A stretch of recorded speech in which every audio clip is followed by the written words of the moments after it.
رب العزة عما يصفون وسلام على المرسلين والحمد لله رب العالمين. اللهم صل على سيدنا محمد وعلى آل سيدنا محمد وبارك وسلم. کتاب فطرت کے سرورق پر جو نام احمد رقم نہ ہوتا، یہ محفل کن فکا نہ ہوتی.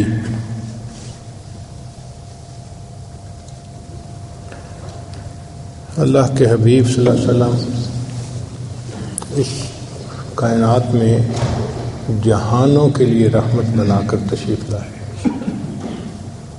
وما ارسلناک الا رحمت للعالمین.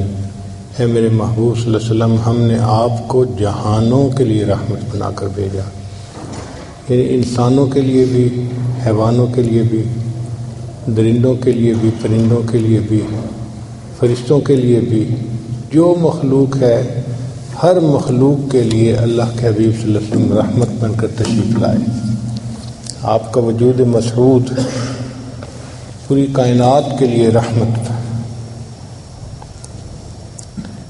اس لیے شاعر نے کہا، کتاب فطرت کے سرورق پر جو نام احمد رقم نہ ہوتا تو نقش ہستی ابھر نہ سکتا، وجود لوح و قلم نہ ہوتا، زمین نہ ہوتی، فلک نہ ہوتا، عرب نہ ہوتا، عجم نہ ہوتا، یہ محفل کن فکا نہ ہوتی جو وہ امام امم نہ ہوتا. ایک اور شاعر نے کہا، سب سے پہلے مشیت کے انوار سے نقش روئے محمد بنایا گیا، پھر اسی نقش سے مانگ کر روشنی بزم کون و مکان کو سجایا گیا. وہ محمد بھی، احمد بھی، محمود بھی، حسن فطرت کا شاہد مشہود بھی، علم و حکمت میں وہ غیر محدود بھی، ظاہراً امیوں میں اٹھایا گیا. چنانچہ قرآن مجید اگر رحمت ہے تو اللہ کے حبیب صلی اللہ علیہ وسلم رحمت للعالمین ہیں. قرآن کتاب ہے، نبی علیہ السلام صاحب کتاب ہیں. قرآن علم ہے تو نبی علیہ السلام عمل ہیں. قرآن قال ہے تو نبی علیہ السلام حال ہیں. قرآن اجمال ہے تو نبی علیہ السلام اس کی تفصیل ہیں. قرآن اگر متن ہے تو نبی علیہ السلام اس کی تشریح ہیں. قرآن اگر ذکر ہے تو نبی علیہ السلام مذکر ہیں. قرآن اگر نصیحت ہے تو نبی علیہ السلام ناصح ہیں. قرآن اگر وعظ ہے تو اللہ کے نبی علیہ السلام واعظ ہیں. قرآن اگر ہدایت ہے تو نبی علیہ السلام ہادی ہیں. قرآن اگر نور ہے تو نبی علیہ السلام سراجم منیرہ ہیں. قرآن اگر رحمت ہے تو اللہ کے نبی علیہ السلام رحمت للعالمین ہیں. سیدہ صدیقہ رضی اللہ تعالی عنہ فرمایا کرتی تھیں کہ کان خلقہ القرآن، کہ اللہ کے نبی علیہ السلام کی مبارک زندگی وہ ساری کی ساری قرآن کا مجسم نمونہ تھی. یعنی اگر کوئی شخص قرآن مجید کو مجسم شکل میں دیکھنا چاہتا تو وہ اللہ کے محبوب صلی اللہ علیہ وسلم کی مبارک زندگی کو دیکھ لیتا. اس لیے حضرت قاری محمد طیب رحمۃ اللہ علیہ نے عجیب بات لکھی.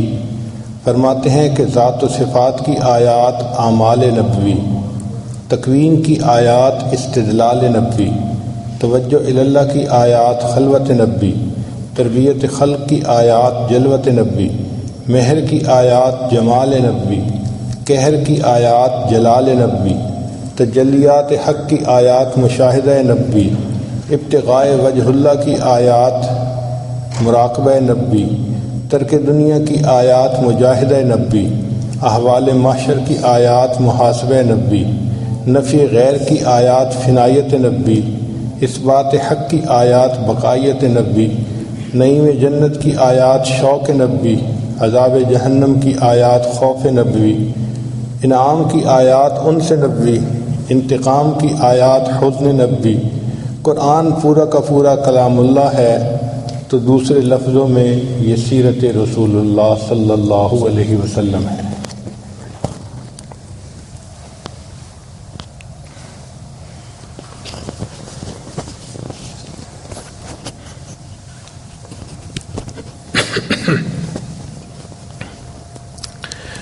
جس محبوب صلی اللہ علیہ وسلم کے حسن و جمال کے تذکرے اللہ رب العزت نے کیے ہوں اور جن کے ذکر کو انہوں نے بلند فرمایا ہو، ان کی شان میں ہم خطا کار اور گناہ گار کیا کہہ سکتے ہیں؟ سچی بات تو یہی ہے کہ شاعر نے کہا، ہزار بار بشویم دہن لمشک و گلاب، ہنوز نام تو گفتن کمال بے ادبیست۔ اے اللہ کے حبیب صلی اللہ علیہ وسلم، اگر ہم ہزار مرتبہ بھی اپنے منہ کو مشک اور گلاب سے دھو لیں، پھر بھی ہم خطا کاروں کے لیے آپ کا نام نامی اسم گرامی لینا بے ادبی ہی ہے۔ آپ صلی اللہ علیہ وسلم مصطفیٰ بھی ہیں، مجتبیٰ بھی ہیں، طاہر بھی ہیں، مطہر بھی ہیں۔ آپ صلی اللہ علیہ وسلم بشیر بھی ہیں، نذیر بھی ہیں، طٰہٰ بھی ہیں، یاسین بھی ہیں، صادق الامین بھی ہیں تو رحمت للعالمین بھی ہیں۔ وما ارسلناک الا رحمت للعالمین۔ چنانچہ آپ کی صحبت مبارکہ میں ابو بکر آئے تو صدیق بن گئے، عمر آئے تو فاروق بن گئے، عثمان غنی آئے تو ذی النورین بن گئے، علی المرتضیٰ آئے تو باب العلم بن گئے، سلمان رضی اللہ عنہ آئے تو اہل بیت میں سے بن گئے، ابو ذر رضی اللہ عنہ آئے تو فقراء کے تاجدار بن گئے، حمزہ رضی اللہ عنہ آئے تو سید الشہداء بن گئے، ابو ہریرہ رضی اللہ عنہ آئے تو حافظ الحدیث بن گئے، ابن مسعود رضی اللہ عنہ آئے تو فقیہ امت بن گئے، ابن عمر رضی اللہ عنہ آئے تو امام المحدثین بنے، ابن عباس رضی اللہ عنہ آئے تو امام المفسرین بنے، حنظلہ رضی اللہ عنہ آئے تو غسیل الملائکہ بنے، بلال رضی اللہ عنہ آئے تو مؤذن بنے۔ جس نے نماز پڑھتے دیکھا وہ نمازی بنا، جس نے نبی علیہ الصلوۃ والسلام کی مبارک معیت میں بیت اللہ کو دیکھا وہ حاجی بنا، جس نے چہرہ انور کو دیکھا وہ صحابی بنا۔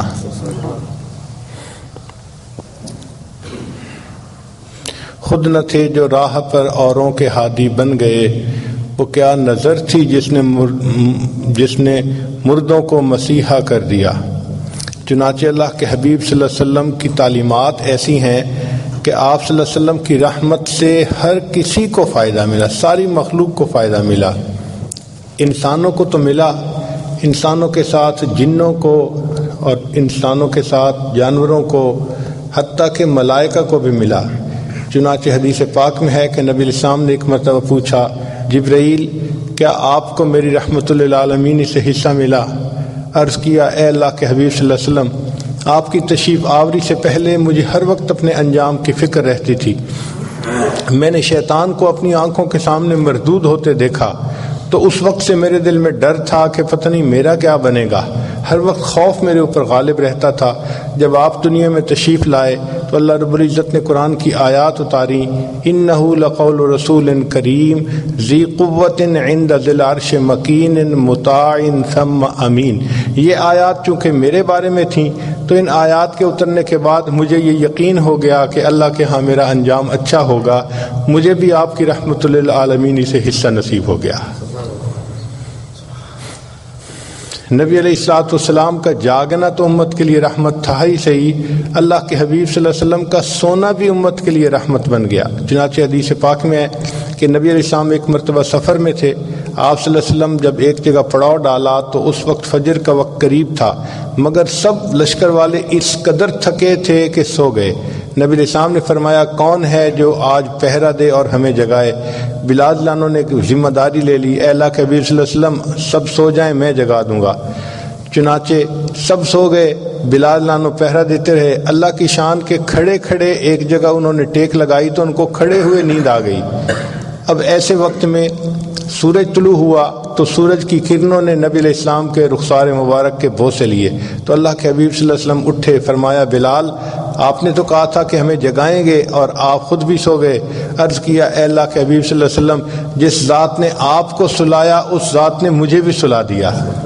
تو نبی علیہ السلام نے فرمایا کہ اللہ رب العزت نے سارے لشکر کو اس لیے سلا دیا کہ آپ لوگوں کے سامنے قضا نماز کا مسئلہ واضح ہو سکے۔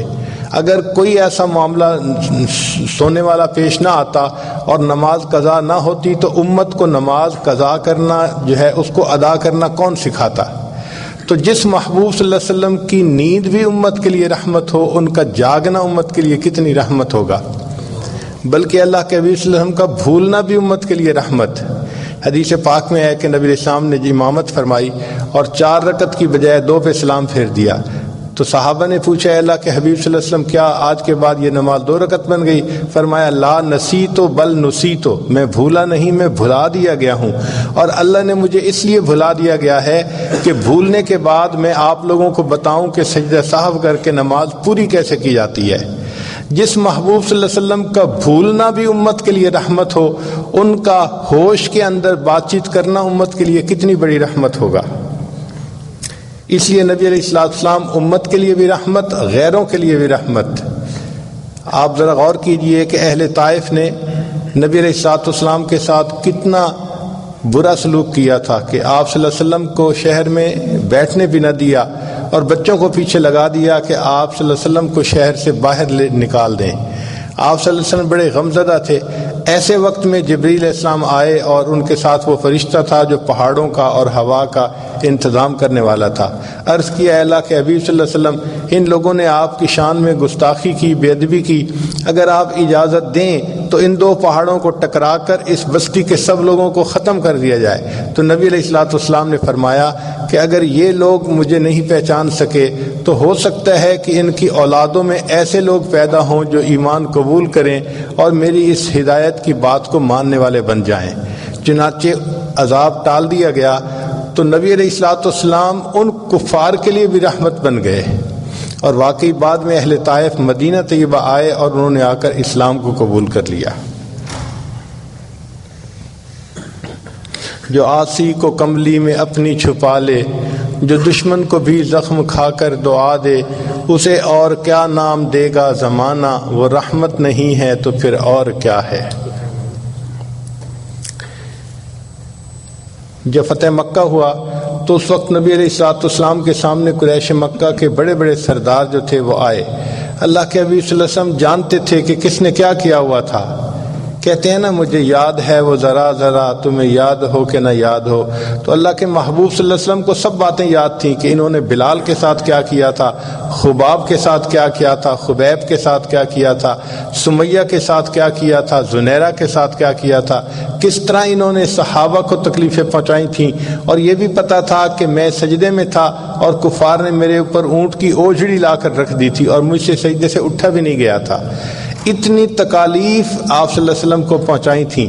آج وقت تھا کہ آپ صلی اللہ علیہ وسلم ان کو سبق سکھاتے، ان سے بدلہ لیتے اور ان لوگوں کو قرار واقعی سزا دیتے، مگر اللہ کے حبیب صلی اللہ علیہ وسلم نے عفو درگزر سے کام لیا اور کہا کہ آپ لوگوں نے جو میرے ساتھ کیا میں آپ لوگوں کے ساتھ وہ نہیں کروں گا۔ فرمایا کہ جو یوسف علیہ السلام نے اپنے بھائیوں کو کہا تھا کہ لا تثریب علیکم اليوم، جاؤ تمہارے اوپر کوئی قصور نہیں، میں نے تم سب کو معاف کر دیا، تو نبی علیہ السلام نے فرمایا میں بھی اپنے بھائی یوسف علیہ السلام کی طرح آج یہی کہتا ہوں کہ جاؤ تم پر کوئی قصور نہیں، میں نے آج تم سب کے قصوروں کو معاف فرما دیا۔ تو آپ صلی اللہ علیہ وسلم دشمنوں کے لیے بھی رحمت بن گئے۔ چنانچہ فتح مکہ کے دن اللہ کے پیارے حبیب صلی اللہ علیہ وسلم بیت اللہ کے اندر جانا چاہتے تھے، تو بیت اللہ کی چابی تھی عثمان بن طلحہ، ایک شخص تھے ان کے پاس۔ نبی علیہ السلام نے ان کو بلایا، فرمایا عثمان مجھے بیت اللہ کی چابی چاہیے، تو اس نے چابی دے دی۔ نبی علیہ السلام بیت اللہ کا دروازہ کھول کر اندر تشریف لے گئے۔ نبی علیہ السلام نے 2 رکعت نفل ادا کیے، پھر دعا مانگی۔ آپ صلی اللہ علیہ وسلم کے ساتھ باقی صحابہ بھی تھے، ابو بکر، عمر، عثمان و علی سب ساتھ تھے، حضرت عباس عنہ بھی ساتھ تھے۔ جب باہر نکلے تو سب صحابہ کی ایکسپیکٹیشن یہ تھی کہ اب تو کنجی نبی علیہ السلام کے ہاتھوں میں آ گئی، اب اللہ کے حبیب صلی اللہ علیہ وسلم یہ کنجی ہم میں سے ہی کسی خادم کے حوالے فرمائیں گے۔ لیکن نبی علیہ السلام جب باہر تشریف لائے تو آپ صلی اللہ علیہ وسلم نے عثمان بن طلحہ کو بلا کر کہا، عثمان تمہیں یاد ہے ہجرت کے وقت جب میں مکہ مکرمہ چھوڑ کے جا رہا تھا تو میرا دل بہت غم زدہ تھا، میرا دل چاہتا تھا میں بیت اللہ کے اندر جاؤں اور اللہ سے دعا کروں، عبادت کروں، اور میں نے تم سے اس وقت کہا تھا کہ بیت اللہ کا دروازہ کھول دو، مجھے اندر جانا ہے۔ عثمان تم نے انکار کر دیا تھا، اور میں نے کہا تھا کہ عثمان جس جگہ پر آج تم کھڑے ہو ایک وقت آئے گا اس جگہ پر میں کھڑا ہوں گا، اور جہاں میں کھڑا ہوں اس جگہ پر تم کھڑے ہوگے۔ عثمان تم نے دیکھا اللہ نے میرے ساتھ جو وعدہ کیا تھا وہ سچا ثابت کر دیا، آج چابی میرے ہاتھوں میں ہے، تم خالی ہاتھ کھڑے ہو، مگر عثمان میں تمہارے ساتھ وہ نہیں کروں گا جو تم نے میرے ساتھ کیا تھا، میں یہ چابی تمہارے ہی ہاتھوں میں دیتا ہوں، قیامت تک یہ تمہاری ہی نسلوں میں باقی رہے گی۔ آپ سوچئے اللہ کے حبیب صلی اللہ علیہ وسلم کیسے یعنی رحمت تھے، ہر کسی کے لیے آپ کا وجود مسعود رحمت تھا۔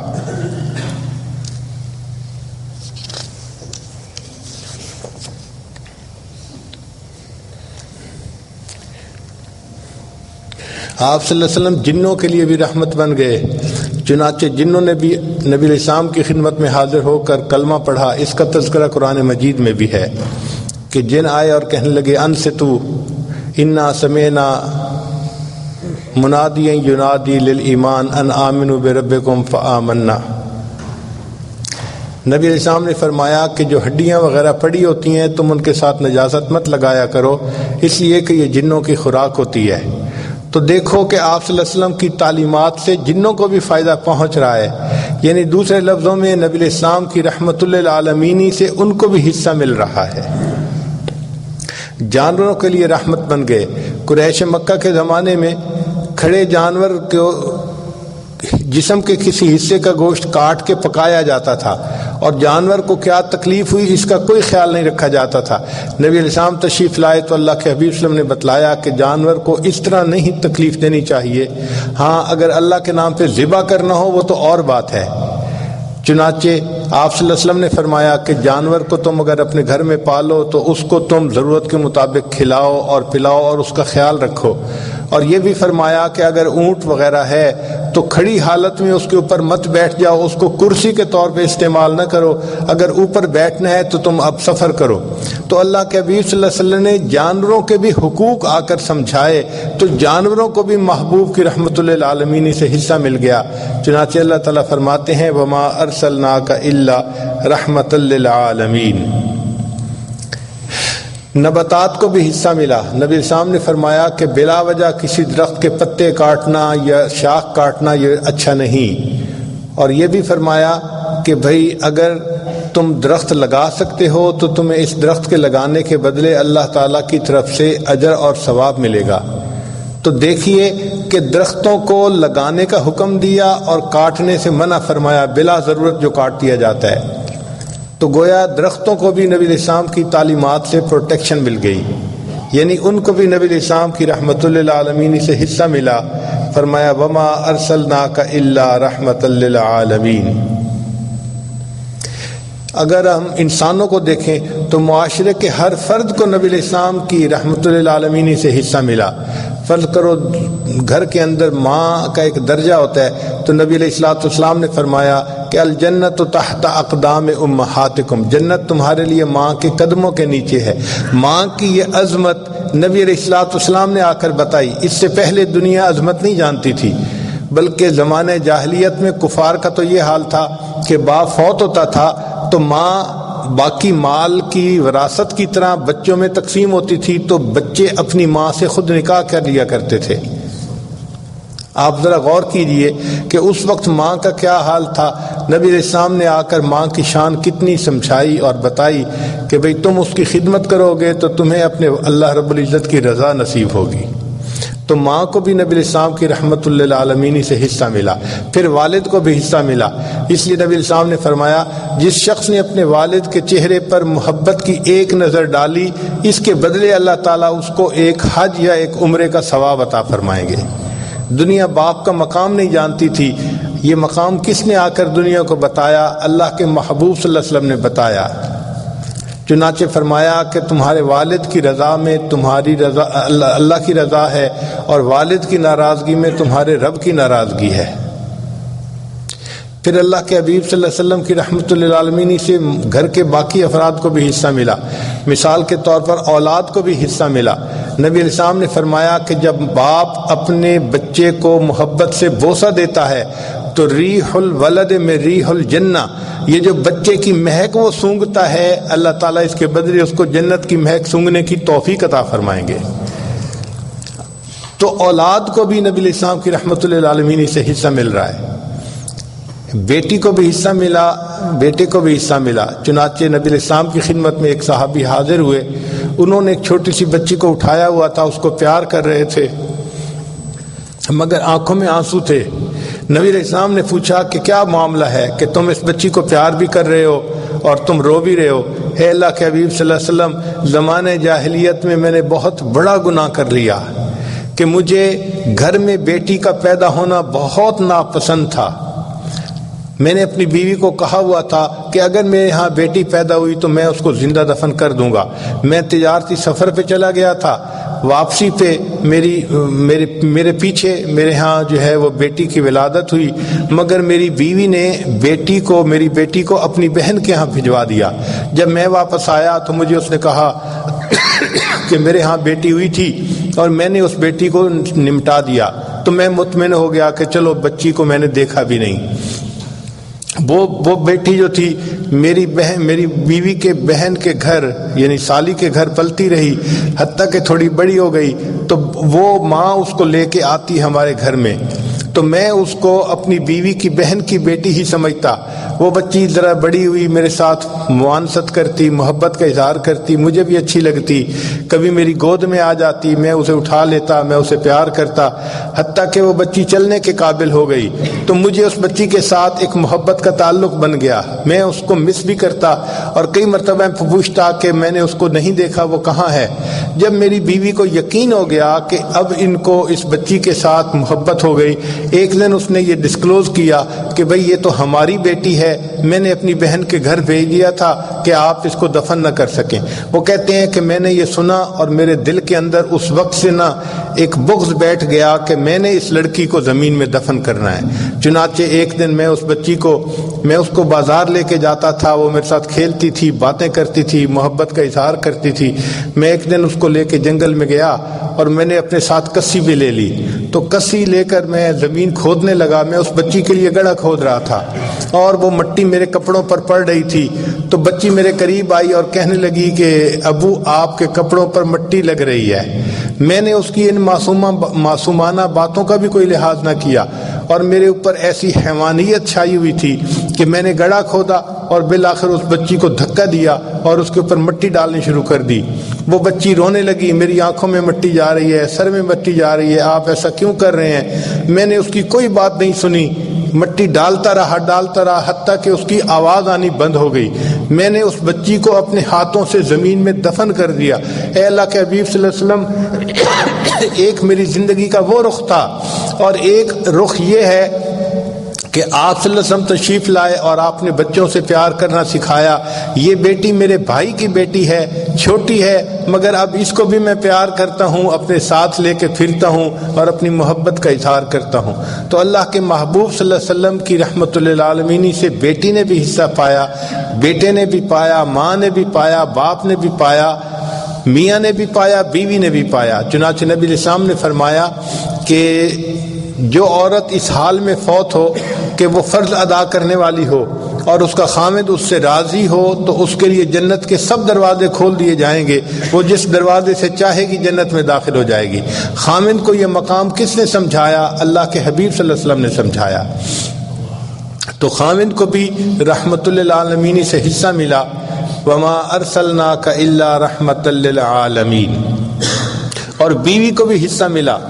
چنانچہ زمانے جاہلیت میں بیویوں کے ساتھ بہت برا سلوک کیا جاتا تھا، یہاں تک کہ اگر جو ہے وہ خامد کی وفات ہو جاتی تھی تو بیوی کو منحوس سمجھا جاتا تھا اور اس کو شہر میں رہنے نہیں دیا جاتا تھا، بلکہ مکہ کے باہر الگ تھلگ کچھ کمرے بنے ہوئے تھے، اس کو وہاں بھیج دیا جاتا تھا کہ یہ منحوس عورت ہے، یہ اس آبادی میں رہنے کے قابل نہیں ہے۔ حالانکہ خامد کی موت اس کی قسمت کے معاملہ ہے، عورت کا اس میں کیا قصور ہے، مگر اس عورت پر الزام لگایا جاتا تھا۔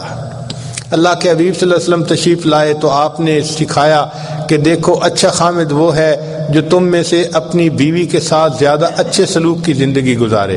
نبی اسلام نے فرمایا خیرکم خیرکم لأہلہ، تم میں سے سب سے بہتر وہ ہے جو تم میں سے اپنے اہل خانہ کے لیے بہتر ہے۔ تو آدمی کی اچھائی کا اندازہ اس کے دفتر سے نہیں لگائیں گے، اس کے بزنس سے نہیں لگائیں گے، اس کی فیکٹری سے نہیں لگائیں گے، بلکہ اس کی اچھائی کا اندازہ اس کے گھر والوں کے ساتھ جو اس کا اخلاق ہے اس سے لگائیں گے کہ بھئی یہ گھر والوں کے ساتھ حسن معاشرت کتنی رکھتا ہے۔ آپ دیکھیے بیوی کو عزت کس نے دلوائی؟ اللہ کے محبوب صلی اللہ علیہ وسلم نے دلوائی۔ چنانچہ ایک روایت کا مفہوم ہے کہ خاوند جب بیوی کو محبت کی نظر سے دیکھ کر مسکراتا ہے اور بیوی خاوند کو دیکھ کر مسکراتی ہے، اللہ رب العزت ان دونوں کو دیکھ کر مسکراتے ہیں۔ اس لیے فرمایا کہ انسان جو بھی خرچ کرتا ہے وہ صدقہ کہلاتا ہے دین کے لیے، لیکن اگر وہ بیوی کے اوپر خرچ کرتا ہے تو اللہ تعالیٰ اس کو بہترین صدقہ کرنے کا ثواب عطا فرماتے ہیں۔ تو بیوی کو عزتیں ملی اللہ کے حبیب صلی اللہ علیہ وسلم کی وجہ سے، اس لیے فرمایا وما ارسلناک الا رحمۃ للعالمین۔ پھر اللہ کے حبیب صلی اللہ علیہ وسلم نے کی رحمت سے تاجر نے بھی حصہ پایا۔ نبی اسلام نے فرمایا التاجر الصدوق، جو سچ بولنے والا تاجر ہوگا اللہ تعالیٰ اس کو قیامت کے دن انبیاء کی قطار کے فوراً پیچھے جگہ عطا فرمائیں گے۔ تو تاجر کو بھی عزتیں ملی دنیا کی اور آخرت کی۔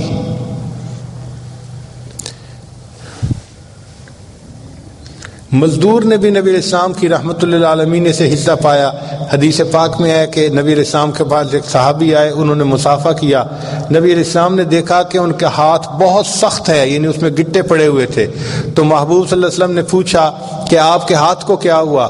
عرض کیا ہے اللہ کے حبیب صلی اللہ علیہ وسلم میں پتھر توڑتا ہوں اور وہ پتھر مکان بننے میں استعمال ہوتے ہیں، اور مزدوری کی وجہ سے میرے ہاتھ جو ہیں وہ سخت ہو گئے ہیں۔ تو نبی علیہ السلام نے فرمایا القاسب و حبیب اللہ، کہ جو ہاتھ سے محنت اور مزدوری کرتا ہے وہ اللہ کا حبیب ہوتا ہے۔ تو دیکھو مزدور کو بھی عزت مل رہی ہے۔ دنیا مزدور کو احترام نہیں دیتی، کم نظر سے دیکھتی ہے۔ اللہ کے حبیب صلی اللہ علیہ وسلم نے بتلایا کہ نہیں، مزدور جو ہوتا ہے وہ اللہ کا حبیب ہوتا ہے، اللہ کا محبوب ہوتا ہے، اللہ کا دوست ہوتا ہے۔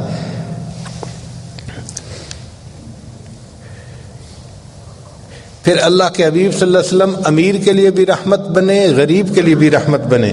چنانچہ نبی علیہ السلام نے فرمایا کہ جو امیر لوگ نرم بستروں پر زندگیاں گزارنے والے ہوں گے مگر اللہ کو یاد کریں گے، اللہ اس کے بدلے ان کو قیامت کے دن جنت عطا فرمائیں گے۔ نرم بستروں پر ذکر کرنے کی وجہ سے اللہ تعالیٰ ان کو جنت کی نعمتیں عطا فرمائیں گے۔ تو امیر کو سمجھ لگ گئی کہ کس طرح میں زندگی گزاروں تو مجھے جنت کا راستہ نصیب ہو جائے گا۔ تو امیر کے لیے بھی آپ رحمت بن کر تشریف لائے، اور اللہ کے نبی صلی اللہ علیہ وسلم غریب کے لیے بھی رحمت بن کر آئے۔ نبی علیہ السلام نے خوشخبری دی کہ قیامت کے دن جو غریب ہوں گے وہ امیروں سے 500 سال پہلے جنت میں داخل کر دیے جائیں گے، اور آخرت کا ایک دن دنیا کے 50,000 سال کے برابر ہوگا۔ اگر ایک دن دنیا کے 50,000 سال کے برابر ہے تو جو لوگ 500 سال پہلے جنت داخل کر دیے جائیں گے وہ کتنے خوش نصیب لوگ ہوں گے۔ نبی علیہ السلام نے دعا مانگی اللہم احینی مسکینہ وامتنی مسکینہ واحشرنی فی زمرۃ المساکین، اے اللہ مجھے مسکینی کی حالت میں زندہ رکھیے، مسکینی کی حالت میں مجھے موت دیجیے، اور قیامت کے دن مسکینوں کے ساتھ میرا حشر فرما دیجیے۔ تو غریب اور مسکین کو عزت ملی کہ اللہ کے حبیب صلی اللہ علیہ وسلم نے دعائیں ایسی کیں کہ جس کی وجہ سے مسکینوں کو دنیا میں عزت کی نگاہ سے دیکھا جانے لگا۔ اس کو کہتے ہیں وما ارسلناک الا رحمت للعالمین، اے محبوب ہم نے آپ کو نہیں بھیجا مگر جہانوں کے لیے رحمت بنا کر بھیجا ہے۔ اللہ کے حبیب صلی اللہ علیہ وسلم بیمار کے لیے رحمت بن کر تشریف لائے۔ نبی علیہ السلام نے فرمایا کہ جب کوئی آدمی بیمار ہوتا ہے تو اللہ رب العزت اس کے لیے فرشتے کو بلا کر فرماتے ہیں کہ دیکھو میرا بندہ صحت کی حالت میں جو اعمال کرتا تھا اب بیمار ہو گیا، اب عذر ہے، لیکن جو اعمال صحت میں کرتا تھا تم اس کا وہ اجر اسی طرح لکھتے رہنا۔ اور یہ بھی فرمایا کہ یہ درد کی وجہ سے کراہے گا تو اس کے کراہنے پر سبحان اللہ اور الحمدللہ پڑھنے کا اجر لکھنا۔ اور یہ بھی فرمایا کہ بیمار آدمی جب شفا پاتا ہے تو اس کے گناہ اس طرح جھڑ جاتے ہیں جیسے پت جھڑ کے موسم میں درختوں کے پتے جھڑ جایا کرتے ہیں۔ چنانچہ بعض احادیث میں ہے کہ بعض بیمار لوگ جب بیماری سے شفا یاب ہوتے ہیں وہ اس طرح گناہوں سے پاک ہوتے ہیں جیسے اس دن پاک تھے جب ان کی ماں نے ان کو جنم دیا تھا۔ تو بیماری انسان کے لیے مغفرت کا سبب بن جاتی ہے۔ یہ تعلیمات کس نے دیں؟ اللہ کے حبیب صلی اللہ علیہ وسلم نے دیں، یعنی بیمار کو بھی اللہ کے محبوب صلی اللہ علیہ وسلم کی رحمت للعالمین سے حصہ ملا۔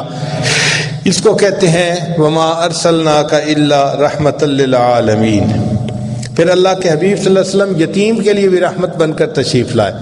چنانچہ یتیموں کے ساتھ زمانہ جاہلیت میں بہت برا سلوک کیا جاتا تھا، ان کا مال پیسہ غبن کر لیا جاتا تھا اور ان کو لاوارث چھوڑ دیا جاتا تھا، کوئی ان کے سر پہ ہاتھ رکھنے والا نہیں ہوتا تھا۔ اللہ کے حبیب صلی اللہ علیہ وسلم نے تعلیمات دیں اور فرمایا کہ جو یتیم کی کفالت کرے گا اس کے سر پر شفقت کا ہاتھ رکھے گا، ہاتھ کے نیچے جتنے بال ہوں گے اتنے بالوں کے برابر نیکیاں اس کے نام اعمال میں لکھی جائیں گی۔ بلکہ حدیث پاک میں مشہور واقعہ ہے کہ عید کے دن نبی علیہ السلام عیدگاہ کی طرف تشریف لے چلے تو آپ صلی اللہ علیہ وسلم جب گلی میں پہنچے تو کچھ بچے نہائے دھوئے اچھے کپڑے پہنے آپس میں خوش خوش کھیل رہے تھے۔ آپ صلی اللہ علیہ وسلم نے سلام فرمایا اور آگے تشریف لے گئے۔ ذرا آگے گئے تو ایک بچے کو دیکھا جو بہت ہی غمزدہ اکیلا بیٹھا ہوا تھا، تو محبوب صلی اللہ علیہ وسلم کھڑے ہو گئے، پوچھا کہ تم اکیلے کیوں ہو، دوسروں کے ساتھ کھیلتے کیوں نہیں؟ اس نے کہا اے اللہ کے حبیب صلی اللہ علیہ وسلم میں یتیم مدینہ ہوں، میرے والد صاحب فوت ہو گئے، کوئی نہیں جو میرے لیے کپڑے لاتا اور میری والدہ مجھے نہلا دھلا کر کپڑے پہناتی، میں اس وقت لاوارث ہوں تو اس لیے میں تنہا بیٹھا اپنے والد کو یاد کر رہا ہوں۔ نبی علیہ السلام نے اسے فرمایا اچھا تم میرے ساتھ آؤ۔ وہ بچہ ساتھ چلا۔ اللہ کے حبیب صلی اللہ علیہ وسلم عیدگاہ جانے کے بجائے واپس اپنے گھر تشریف لے آئے اور عائشہ صدیقہ رضی اللہ عنہا سے فرمایا کہ حمیرہ اس بچے کو نہلا دو۔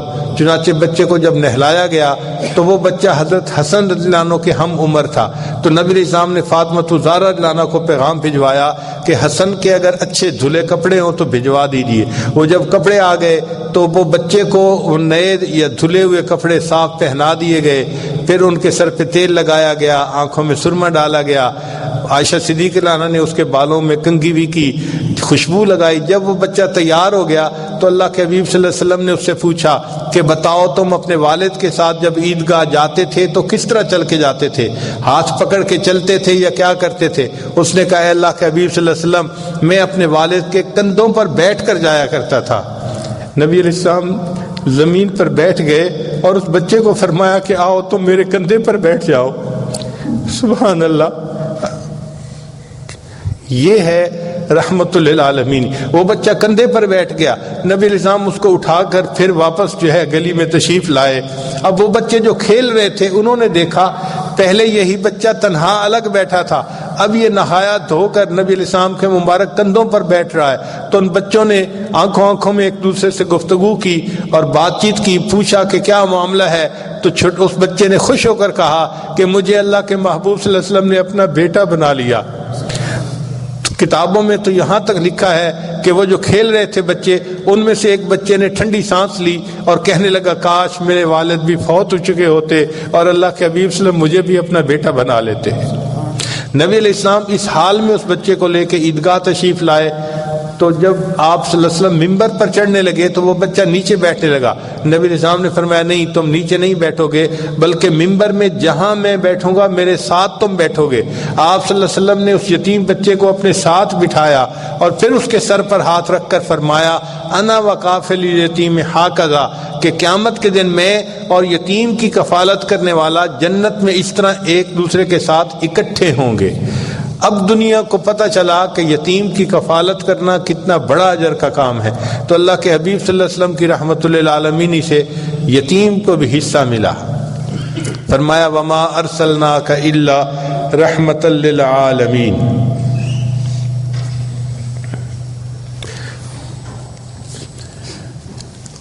اللہ کے حبیب صلی اللہ علیہ وسلم کی تعلیمات سے نوجوانوں کو بھی حصہ ملا۔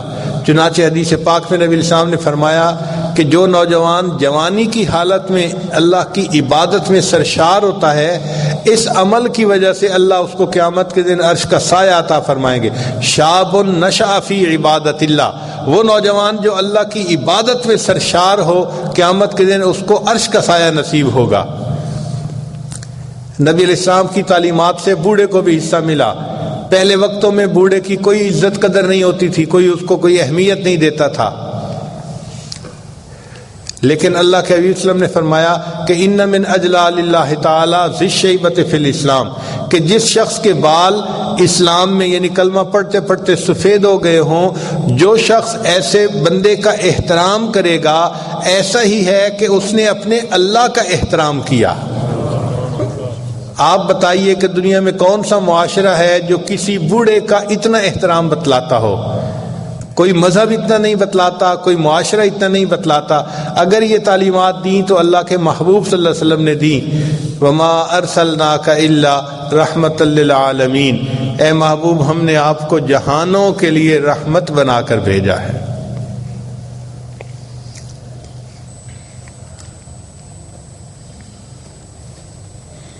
چنانچہ اللہ کے حبیب صلی اللہ علیہ وسلم ساری انسانیت کے لیے رحمت بن کر تشریف لائے.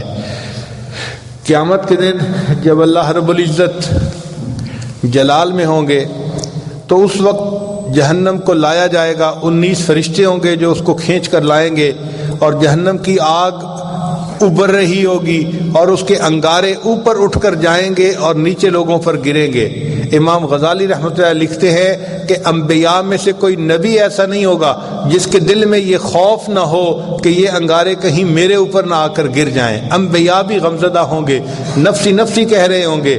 اس وقت اللہ کے حبیب صلی اللہ علیہ وسلم کے پاس انبیاء آئیں گے اور کہیں گے کہ آپ اللہ کے محبوب ہیں، آپ سب کی شفاعت کیجئے کہ اللہ تعالیٰ حساب فرما لیں تاکہ ہم اس مشکل جو ہے وہ کیفیت سے بچ جائیں.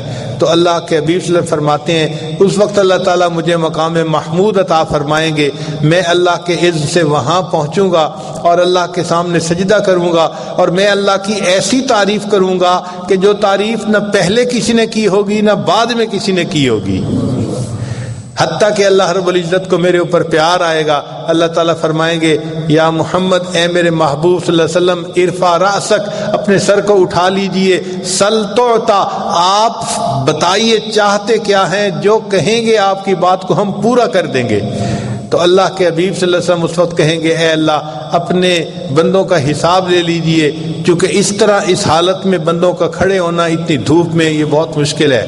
پھر اللہ رب العزت کی جو جلال ہوگا وہ اللہ کے جمال میں تبدیل ہو جائے گا، اور پھر اللہ تعالیٰ جمال کے ساتھ ساری مخلوق کا حساب لیں گے. تو ساری مخلوق کو نبی علیہ السلام کی رحمت للعالمین سے حصہ ملے گا، انبیاء کو بھی ملے گا اور پہلی امتوں کو بھی ملے گا، اور اس امت کو تو ضرور ملے گا. چنانچہ نبی علیہ السلام نے فرمایا کہ اللہ رب العزت نے ہر نبی علیہ السلام کو ایک ایسی دعا مانگنے کا اختیار دیا کہ جیسی مانگی جائے گی وہ قبول کر لی جائے گی. چنانچہ ابراہیم علیہ السلام نے مانگی، نوح علیہ السلام نے مانگی، باقی انبیاء نے مانگی. تو ایک صحابی نے پوچھا اے اللہ کے حبیب صلی اللہ علیہ وسلم آپ کو بھی اختیار ملا؟ نبی علیہ السلام نے فرمایا ہاں مجھے بھی اختیار ملا. اے اللہ کے حبیب صلی اللہ علیہ وسلم آپ نے کون سی دعا مانگی؟ نبی علیہ السلام نے فرمایا میں نے کوئی دعا نہیں مانگی، میں نے اس دعا کو قیامت کے دن کے لیے ذخیرہ چھوڑ دیا. قیامت کے دن میں وہ دعا مانگوں گا اور میں اس وقت تک جنت میں نہیں جاؤں گا جب تک میری امت میرے ساتھ جنت میں نہیں جائے گی. اس کو کہتے ہیں رحمت للعالمین، وما ارسلناک الا رحمت للعالمین. اے محبوب ہم نے آپ کو جہانوں کے لیے رحمت بنا کر بھیجا ہے. آپ صلی اللہ علیہ وسلم نیکوں کے لیے تو رحمت ہیں ہی، گناہ گاروں کے لیے بھی رحمت بن کر تشریف لائے. چنانچہ گناہ گاروں کی آپ شفاعت فرمائیں گے. نبی علیہ السلام نے فرمایا اللہ رب العزت نے مجھے اختیار دیا، اے محبوب صلی اللہ علیہ وسلم اگر آپ چاہیں میں آپ کی آدھی امت کو بے حساب جنت بھیج دوں گا، اور اگر آپ چاہیں تو جتنوں کی آپ سفارش کریں گے میں ان کو جنت میں بھیجوں گا. نبی علیہ السلام نے فرمایا فاخترت الشفاعہ، میں نے شفاعت کو اختیار کر لیا اس لیے کہ میری شفاعت سے آدھی سے زیادہ امت کے لوگ جنت میں جائیں گے.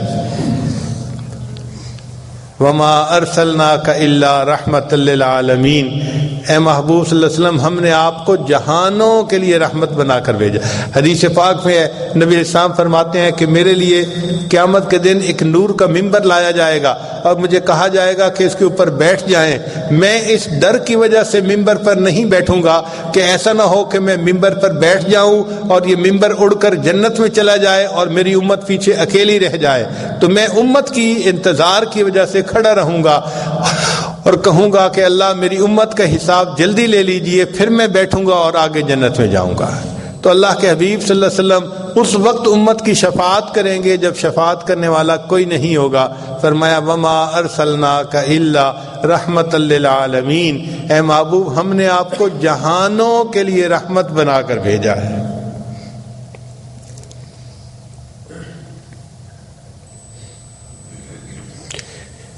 علامہ اقبال نے کیا خوبصورت شعر کہا، تو غنی از ہر دو عالم من فقیر، اے اللہ آپ دو عالم سے غنی ہیں اور میں تو فقیر ہوں۔ تو غنی از ہر دو عالم من فقیر، روز محشر عذر ہائے من پذیر، اللہ قیامت کے دن میرے عذروں کو قبول کر لینا، گر تمہیں بینی حسابم ناگزیر، اللہ اگر آپ یہ فیصلہ کر لیں کہ قیامت کے دن میرا حساب ضرور لینا ہے، از نگاہ مصطفیٰ پنہاں بگیر، اللہ مصطفیٰ کریم کی نگاہوں سے اوجھل میرا حساب لینا، مجھے ان کے سامنے شرمندگی نہ اٹھانی پڑ جائے۔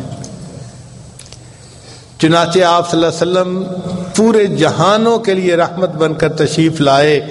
اس رحمت للعالمین کی ولادت کا یہ مہینہ ہے، اس کی وجہ سے ہر کلمہ گو کے دل میں خوشی ہوتی ہے، اس لیے اس مہینے میں نبی علیہ السلام کی سیرت کے مختلف پہلوؤں کو بیان کیا جاتا ہے اور ان تعلیمات پر عمل کرنے کا ارادہ اور عزم نو کیا جاتا ہے۔ ان مجالس میں آنا نبی علیہ السلام کے ساتھ محبت کی دلیل ہے۔ اللہ رب العزت اس محبت کو قبول فرمائے اور اس کے بدلے اللہ تعالیٰ قیامت کے دن ہمیں نبی علیہ السلام کے غلاموں میں شامل فرمائے۔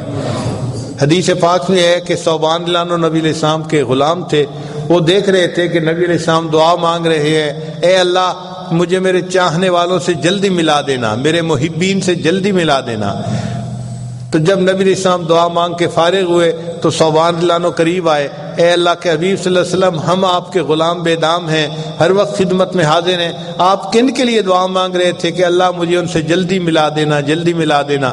تو نبی علیہ السلام نے فرمایا ثوبان تم نے مجھے دیکھا، جبریل علیہ السلام کو اترتے دیکھا، قرآن کو اترتے دیکھا، تمہارا ایمان بھی بڑا قیمتی ہے، مگر کچھ لوگ میری امت میں ایسے بھی ہوں گے جو قرب قیامت میں پیدا ہوں گے، انہوں نے مجھے نہیں دیکھا ہوگا، صرف اپنے علماء سے میرے تذکرے سنے ہوں گے، اور اس ثوبان وہ تذکرے سن کر مجھ سے اتنی محبت کرنے والے بن جائیں گے، اگر ان کو اختیار دیا جاتا کہ وہ اپنی اولاد کو بیچ کر میرا دیدار کر سکتے تو وہ یہ کام بھی کر گزرتے۔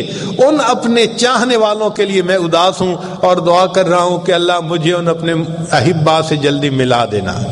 تو یہ خوش نصیبی ہے کہ آج اس دور میں جو قرب قیامت کا دور ہے، اللہ رب العزت نے دلوں میں اپنے محبوب صلی اللہ علیہ وسلم کی محبت ڈالی ہے۔ عجب چیز ہے عشق شاہ مدینہ، یہی تو ہے عشق حقیقی کا زینہ، ہے معمور اس عشق سے جس کا سینہ، اسی کا ہے مرنا اسی کا ہے جینا۔ اللہ تعالیٰ اس محبت پر ہمیں زندگی عطا فرمائے، حتیٰ کہ جب ملک الموت آئے ہمارے دماغ کو ٹٹولے تو علم نبوی سے بھرا ہوا نظر آئے، ہمارے دلوں کو ٹٹولے تو عشق نبوی سے بھرا پائے، ہمارے اعضاء کو ٹٹولے تو سنت نبوی سے سجا ہوا پائے۔ اس حالت میں ہم اپنے اللہ کے حضور جائیں اور اللہ کے سامنے پیش ہوں اور پھر یہ کہہ دیں تیرے محبوب کی یا رب شباہت لے کے آیا ہوں، حقیقت اس کو تو کر دے میں صورت لے کے آیا ہوں۔ اے اللہ ہم تو صرف صورت لے کے آئے ہیں، آپ رحمت فرما کے اس کو حقیقت میں تبدیل فرما دیجئے۔ چنانچہ آج نبی علیہ الصلوۃ والسلام کی جو ہے نا وہ ذکر کی اس محفل میں ہم اکٹھے ہیں، اللہ تعالیٰ اس کو ہمارے لیے بخشش کا ذریعہ بنا دے۔ سلام اس پر کہ جس نے بے کسوں کی دستگیری کی، سلام اس پر کہ جس نے بادشاہی میں فقیری کی، سلام اس پر کہ جس کے گھر میں چاندی تھی نہ سونا تھا، سلام اس پر کہ ٹوٹا بوریا جس کا بچھونا تھا، سلام اس پر جو بھوکا رہ کے اوروں کو کھلاتا تھا، سلام اس پر جو سچائی کی خاطر دکھ اٹھاتا تھا، سلام اس پر جو فرش خاک پر جاڑے میں سوتا تھا، سلام اس پر جو امت کے لیے راتوں کو روتا تھا، سلام اس پر کہ جس نے فضل کے موتی بکھیرے ہیں، سلام اس پر بروں کو جس نے فرمایا کہ میرے ہیں۔ ساری دنیا اچھوں کو اپنا بناتی ہے مگر بروں کو اپنا کوئی نہیں بناتی۔ نبی علیہ الصلوۃ والسلام نے بروں کو سینے سے لگایا اور ان کو اپنا بنا کر دکھایا۔ نشہ پلا کے گرانا تو سب کو آتا ہے، مزہ تو تب ہے کہ گرتوں کو تھام لے ساقی۔ یہ اللہ کے محبوب صلی اللہ علیہ وسلم کی مبارک سیرت ہے جس پر اللہ تعالی ہمیں عمل کرنے کی توفیق عطا فرمائے۔ جو عاصی کو کملی میں اپنی چھپا لے، جو دشمن کو بھی زخم کھا کر دعا دے، اسے اور کیا نام دے گا زمانہ، وہ رحمت نہیں ہے تو پھر اور کیا ہے۔ اس رحمت للعالمینی کی رحمت سے اللہ تعالی ہمیں دنیا میں بھی حصہ عطا فرمائے، قیامت کے دن بھی حصہ عطا فرمائے، اور محبوب صلی اللہ علیہ وسلم کے مبارک ہاتھوں سے حوض کوثر کا جام عطا فرمائے، اور جنت میں نبی علیہ الصلوۃ والسلام کے قدموں میں ہمیں جگہ نصیب فرمائے۔ وآخر دعوانا ان الحمد للہ رب العالمین۔